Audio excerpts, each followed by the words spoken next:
Right. We're going to do the Lance 1172. We'll start up here in the front with the little compartment. It does have a water valve on the back of the hot water heater. The yellow sticker shows you how it operates. It is in the bypass position now because the unit has winterized and has antifreeze in it. But it's easier to come through the little compartment in the front if it's not hooked to the truck, so that you don't have to take the panel off on the inside. If it's hooked to the truck, you're still going to have to take the panel off on the inside. We're going to come over to this side here. There is a place for the manual crank handle to crank the slide room in or out, but it has to be off the truck for you to get the handle in because the handle sticks out about this far. We have a 7-way already hooked up to the cord for the unit. The first compartment here is the outside of the refrigerator. The refrigerator works 3 ways: 12 volt, 110, and propane. But the 110 line's plugged in right here to the side. It has the 12 volt running into it. And as you can see, we opened it up so we can see the flame burning inside the burn chamber on the flue tube.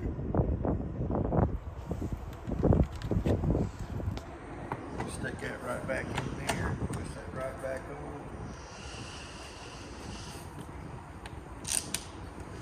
And then since it is in a slide room, it has to have ventilation in the top. So the bottom one, you can access the working parts of the bottom of it, but the top's just a ventilation to let it come out.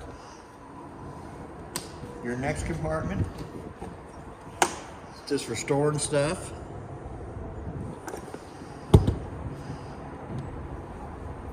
The one right behind it's the same way. Gives you a little cubby hole to store stuff in for the outside of the unit. We also have an off-door side scare light. I'll have to show you the switches when we get to the inside. Then we're going to come down to our water fuel compartment. It has an outside shower, a park cable hookup, and a satellite hookup. Then you also have your sewer water in your kitchen sink, shower water. The 3 drains down here at the bottom. The first one is the drain for the freshwater tank. The next 2 are the low water drain points, hot and cold. It has a battery disconnect on it that has to be out for it to have the lights on the inside. If you push it in, it shuts all the lights off on the inside, so you'll want to have it pulled out. The outside of the generator. The generator switches are on the inside. Tailpipe down here at the bottom. We're going to step around. The black tank down here at the bottom is for your sewer tube.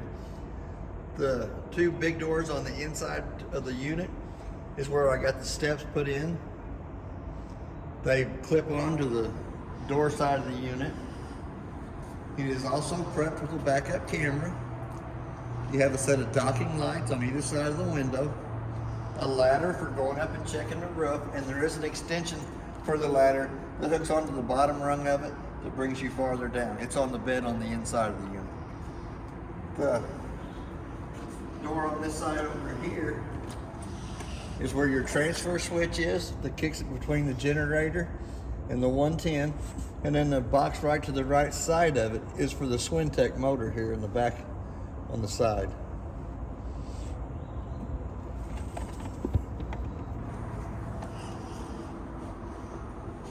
We're going to skip past the door for right now. This is where the furnace is located on it. It does have an on and off switch here at the back that has to be turned on and off for it to work properly.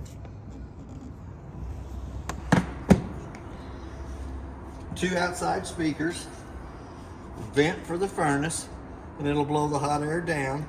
We also have a gas line, a quick disconnect line on this side over here if you wanted to have a propane grill or something that you hook up to the outside of the unit.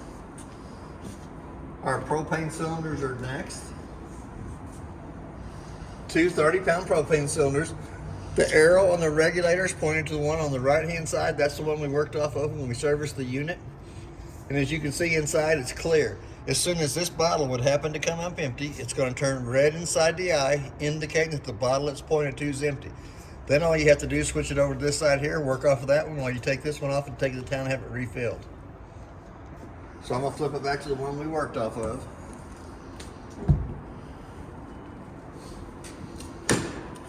We have a 110 outlet on the outside that is GFI protected. A water fill for the freshwater tank. The next one is where your pump is located, and it already has a bypass on the pump to the left-hand side of the pump. It is in the winterized position. Also has a little black hose right above it that brings heat down to that water pump so that you can use it when it's cold out.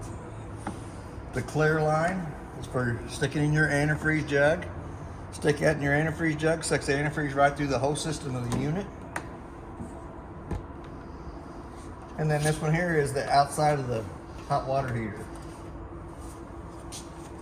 The hot water heater has a switch out here for turning the power on and off. And then you can control it by the monitor panel on the inside for setting your temperature of the water. Go ahead and close that right back up. Each one of the Happy Jacks has a manual way that you can crank them up or down. For any reason it won't work off the controller, pull the little plastic cap off. There's a handle that goes in here that will crank them jacks up or down. And there is 2 of those handles inside the unit. Here again, we got a stove vent up at the top on the left-hand side. It has to have the flappers open to let it pull smoke from the inside of the unit to the outside. We have another scare light on the door side of the unit. And then our awning up at the top. The main thing on all the units is you need to keep a close eye on the roof. The roof is the life expectancy of the trailer.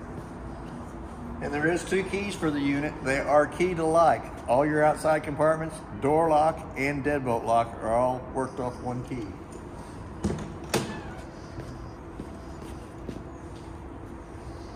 The controller, to turn it on and off, you hit the red and blue button in the center till the green light comes on. Then you go up to the red and blue button at the top, hit those, press those, and hold those in for a minute. Then on your accessory, that runs your off door side slide in and out. The 2 down here in the center will run the Happy Jack legs up or down, or you can run all at one time, or you can run them individually up or down off of this control.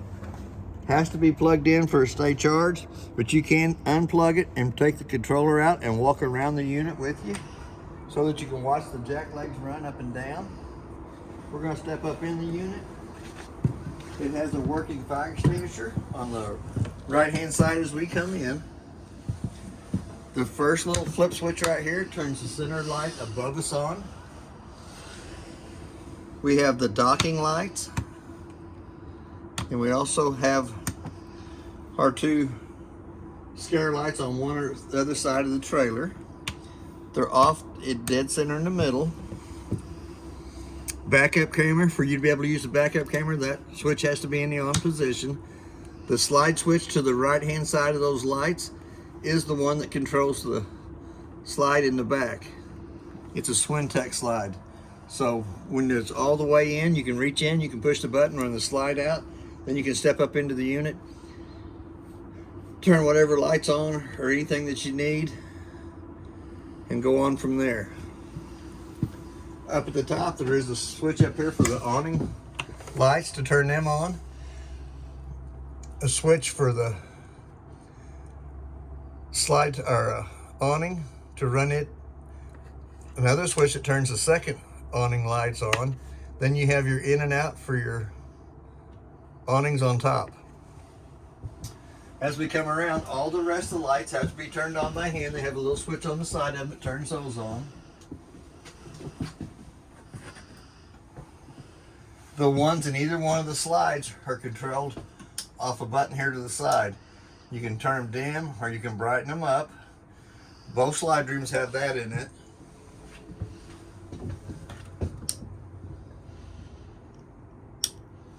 Does have recliners in the back, a little pull handle on either side. There's a pedestal mount in the floor. There's a pedestal on the bed that goes down into that hole, and then it has a little tabletop that sits between the 2 recliners. We have a 110 outlet On the back of this slide ring, 2 USB ports and a cigarette lighter 12-volt port. Each one of the benches has a push button on the handle that locks it in place. You push the button and pull it out. Has several more accessories in here. There's the 2 manual crank handles. There is curtains that button to the ceiling vents to keep the light out. The rest of your backup camera, the monitoring system, is in here. I'm going to stick that right back down in there. When you push them in, you hit the lock button, locks the drawers in place. This one over here is the same way. This one's got all your paperwork, your Wi-Fi extender, extra cord, and a blue bag to put all that in. And there is all kinds of paperwork in here. The paperwork's very important. There's always good reading material. You can find out how any of the Truma systems work by looking at those manuals and reading them. It'll show you the exact instructions of how to turn them on and turn them off.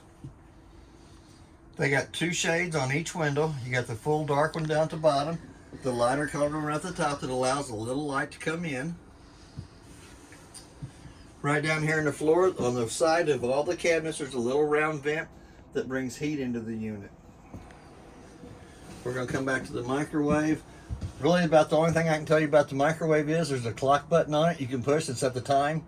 And you can tell for any reason that it would lose 12-volt power coming to it. It won't have the right time.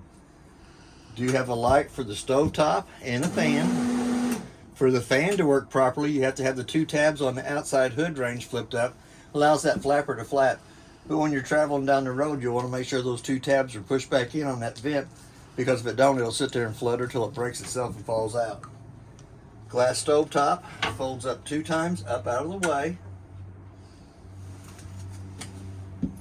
You're going to turn the knob to where it says light, pushing the striker button on the left-hand side.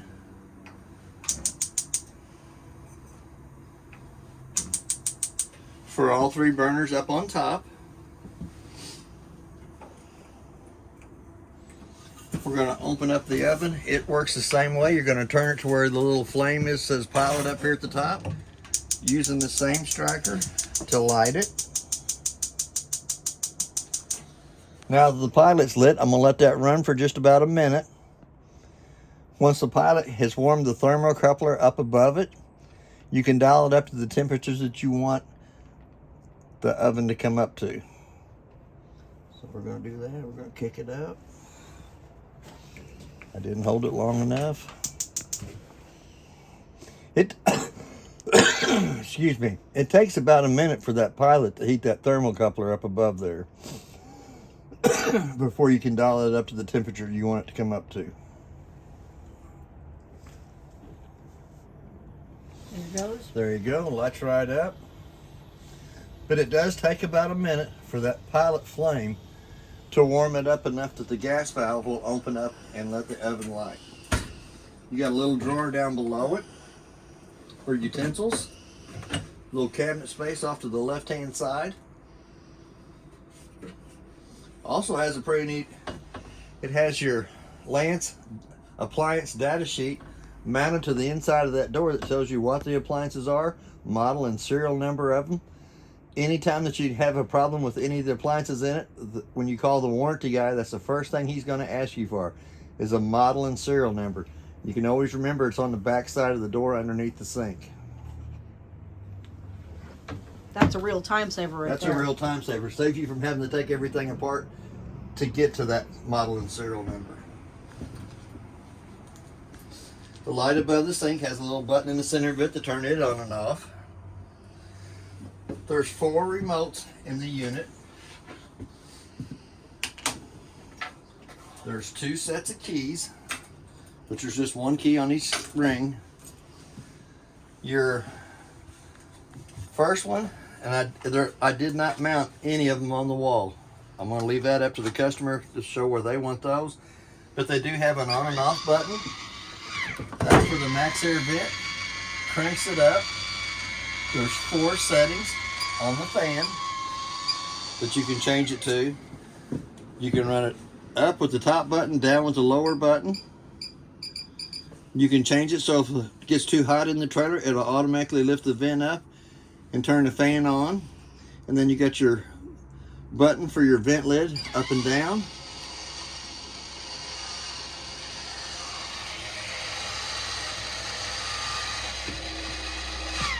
Did have to put new batteries in both these controllers yesterday. The cold weather kind of zaps them. Once we serviced the trailer, the cold weather had zapped the batteries. Your second one, your Truma, is for the air conditioner only. You can turn it on. It shows a little snowflake up in the top. You can set your temperature up and down. You can change your mode on it and your fan settings. I always try to run the fan setting all the way wide open. It goes low, medium, and high. Dial your temperature down, which I don't think the air conditioner will kick on as cold as it is outside today. But you dial your temperature down.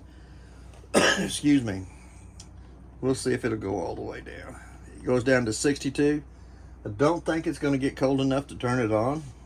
Not today. But the blue button in the center is the off and on. Once you turn it off, the little snowflake goes away and your temperature goes away. The biggest remote does the TV. And if I'm not mistaken, I got 42 channels on the TV. That's working off the antenna on top of the unit and the power booster that isn't behind it. And that TV station's about 80 miles away from here. So that picks up pretty good.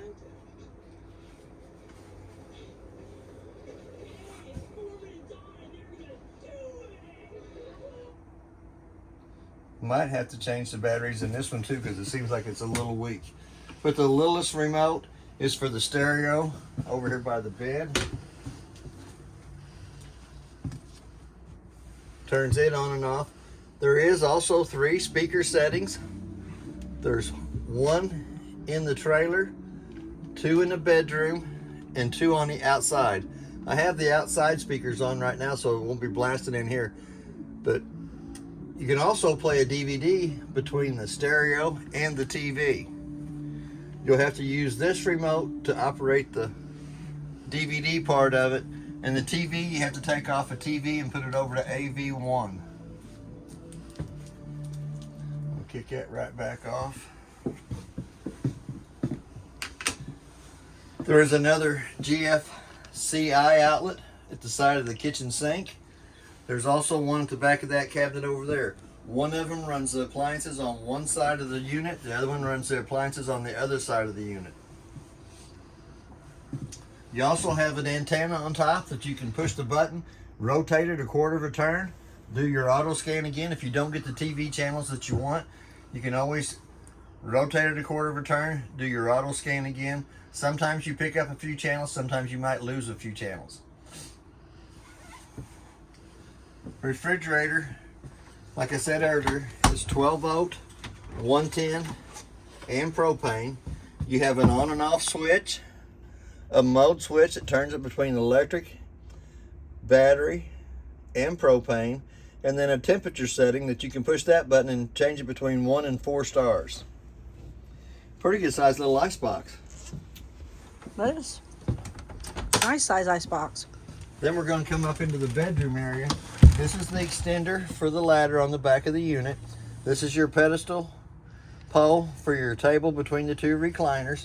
There is another place for a TV up here in the bedroom area on this off door or the door side wall. It's already got the holes mounted in it.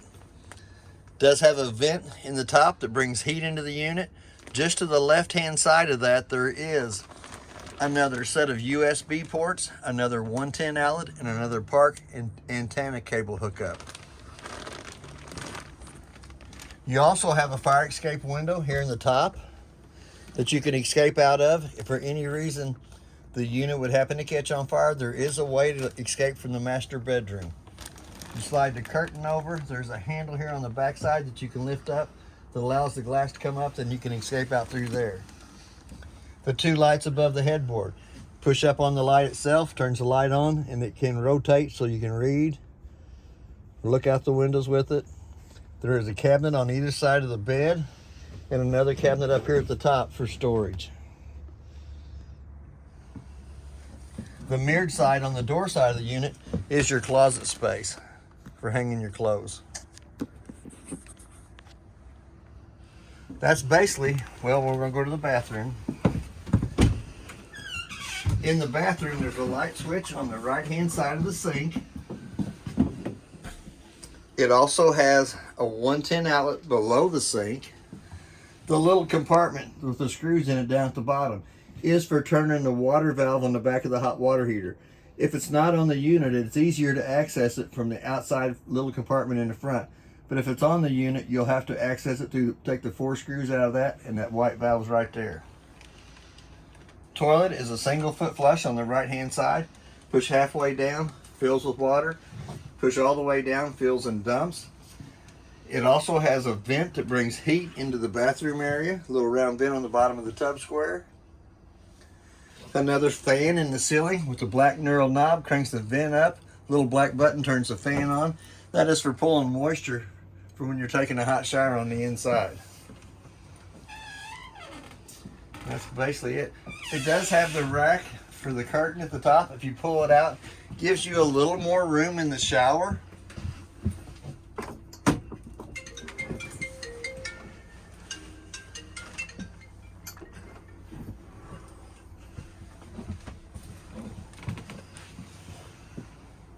For while you're taking your shower. Round vent on the bottom of this cabinet that brings heat in.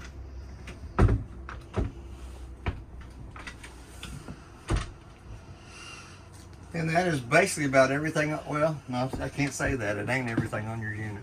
We're going to come back over here. We have the solar panel digital readout at the top that tells you what the solar panels is putting out to the unit, to the 2 batteries. We're going to come down to where the heat part of it is. We're going to turn it on.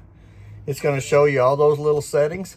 The little camper side is the furnace side of it. So we're going to acknowledge that that's what we want. We're going to push and hold the button. Tells you that the heater's on. Then we're going to, you can control the heater or the AC from that. We're going to go back to the heater. We're going to acknowledge that the heater's what we want. It says off, so we're going to turn the temperature up on it. It shows you the little flame at the top.